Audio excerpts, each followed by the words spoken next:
Shalom semuanya, kita sekarang akan berangkat menuju ke Abu Dhabi. Lalu kita akan berangkat ke Tel Aviv untuk memulai perjalanan ziarah kita ke Holy Land. Saya percaya ini menjadi sebuah perjalanan yang mengubahkan kehidupan banyak orang. Dan tentunya banyak yang akan diberkati, banyak yang akan mengalami lawatan Tuhan. Dan saya tidak sabar untuk melihat Tuhan bekerja secara dahsyat di Holy Land Trip ini. Tuhan Yesus memberkati.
Haleluya, haleluya. Sekarang kita sudah nginjak Ben Gurion Airport. Nah, Ben Gurion itu daerahnya Tel Aviv dan wilayahnya itu sekitar Lida. Lida itu apa ya? Tempat Eneas, Dorcas, ya kan?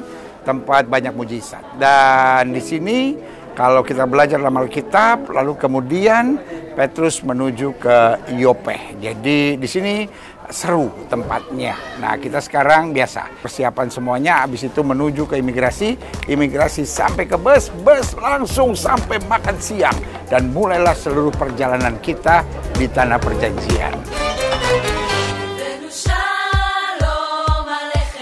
Kota Tel Aviv adalah kota bisnis. Lebih selatan dari kota Tel Aviv ya adalah kota Yafo, tempatnya di mana beberapa peristiwa terjadi di sana dari perjanjian lama dan dari perjanjian baru ya. Ini saya ada di Mediterranean Sea atau Laut Tengah, dan di sini adalah perjumpaan antara modern dengan kuno. Nah, modern di belakang saya Tel Aviv, dan kota kunonya yaitu Yope atau Java itu persis ada di sebelah saya sekarang. Nah, rombongan-rombongan Indonesia biasanya mendapat penjelasan di sini, khususnya tentang Petrus yang menerima mimpi dari Tuhan bahwa apa yang kukatakan halal tidak boleh kau katakan haram. Artinya hidup ini ikut aja maunya Tuhan. Kalau kita ikut maunya Tuhan, pasti damai. Kita ikut maunya Tuhan, pasti kuat. Kita ikut maunya Tuhan, pasti banyak mujizat. Kita ikut maunya Tuhan, maka hidup kita berkemenangan. Dari Tel Aviv Yope, doa saya menyertai saudara. Haleluya.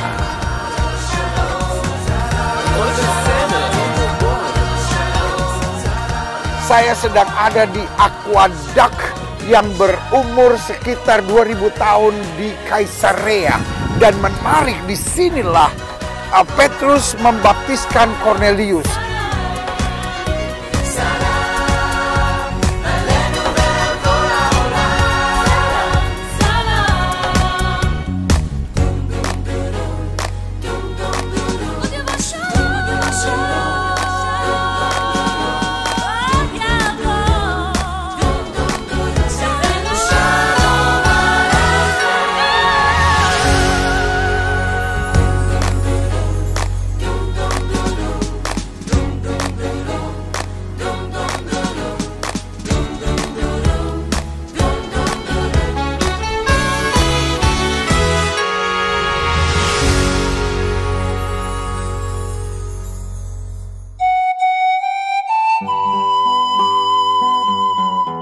Selamat pagi.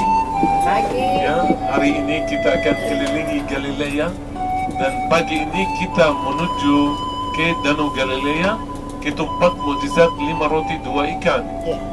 Kita itu situs pertama, setelah itu Menza Christi, di mana Yesus menampakkan diri kepada muridnya setelah Damitan, kemudian Kapernaum, kota Yesus setelah Nazaret.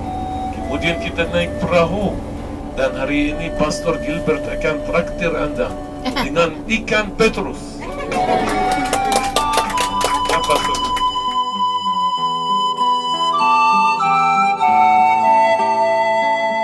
Bapak Ibu ada di Tabga, tempat di mana Yesus merubah 5 ketur roti dan 2 ekor ikan.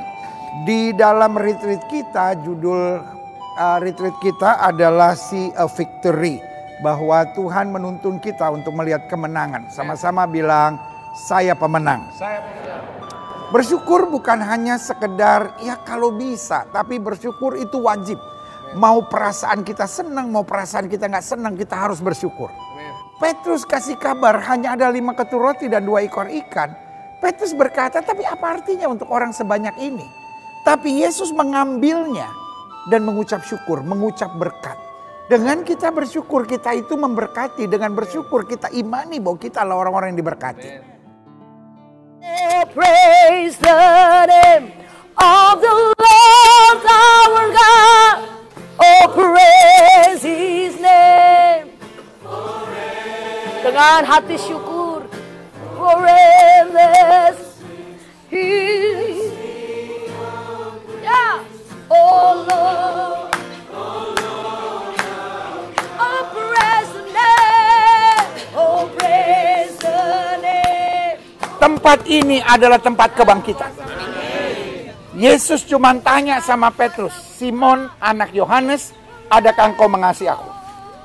Dengan bangganya dia bilang, benar Tuhan. Dalam bahasa Yunani dibilang nai kurie. Benar Tuhan, aku mengasihi engkau. He is a second chance God. Dia Tuhan yang memberi kesempatan kedua. Sama-sama bilang masih ada kesempatan. Saya nggak mau tahu berapa kali sudah pernah gagal. Saya nggak mau tahu berapa kali sudah pernah jatuh. Tapi masih ada kesempatan. Pertanyaannya, kalau malam ini Yesus datang pada saudara dan cuma tanya itu, adakah engkau mengasihi aku? Saya percaya kita semua bisa bilang, benar Tuhan aku mengasihi engkau. Pertanyaannya, apakah kita bisa jawab dengan hati kita? Tempat ini adalah tempat untuk kita menjawab dengan hati kita.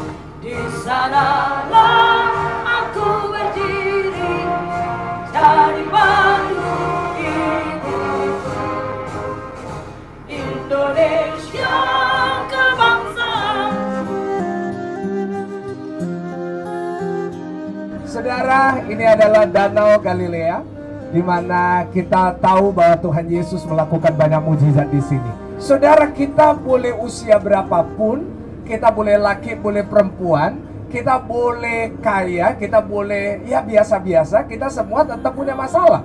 Karena orang yang tidak sadar bahwa hidup pasti ada masalah, dia akan banyak kecewa sama Tuhan. Dia akan berkata Tuhan itu jahat loh. Murid-murid ini berada di dalam perahu, Tuhan Yesus ada di situ. Dan mereka juga tetap kena badai. Saudara, kadang-kadang dalam hidup kita menyesali, Tuhan kenapa kok Tuhan belum lakukan ini? Tapi Tuhan Yesus berkata, kamu gak akan binasa. Ada saat yang tepat danaunya diteduhkan. Saya nggak tahu apa yang saudara tunggu hari ini. Karena setiap kita pasti punya persoalan dan masalah itu. Tapi percayalah, Tuhan itu selalu tepat waktu. Amin.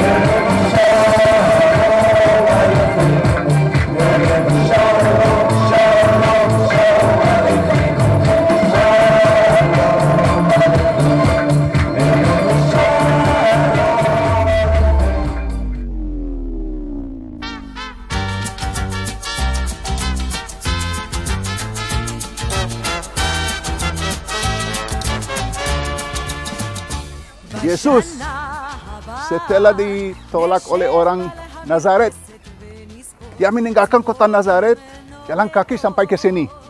Kira-kira 3 hari sampai ke sini. Di depan pintu masuk, sebelah kanan, ada patung di sana. Ada orang yang tidur di luar. Ada tulisan di bawah, Homeless Jesus. Kenapa Homeless Jesus? Karena belum ada tempat tidur di sini. Yesus atau Yosua bertemu Petrus di sini dan murid-murid lain dan ikut Petrus untuk tidur di mana? Di rumah mertua Petrus, di bawah gereja yang modern. Ini adalah reruntuhan sinagoga. Sinagoga adalah tempat ibadah untuk orang Yahudi.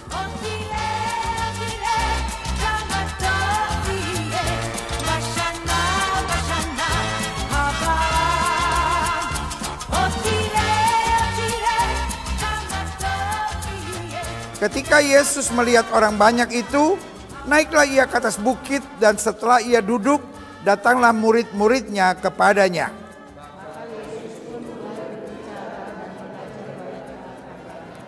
Berbahagialah orang yang miskin di hadapan Allah, karena merekalah yang mempunyai kerajaan sorga. Berbahagialah orang yang lemah lembut, karena mereka akan memiliki bumi.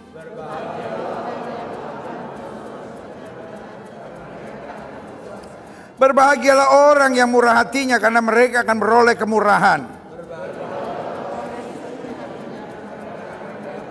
Berbahagialah orang yang membawa damai, karena mereka akan disebut anak-anak Allah.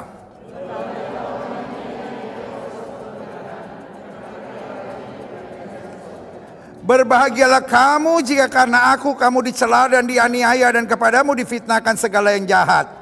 Bersukacita dan bergembiralah, karena upahmu besar di sorga. Sebab demikian juga telah dianiaya nabi-nabi yang sebelum kamu. Silakan duduk, Bapak Pendeta Daud Tony akan berbicara buat kita. Hanya satu saya hanya belajar tentang ayat tadi. Berbahagialah orang yang miskin di hadapan Allah. Apa saudara?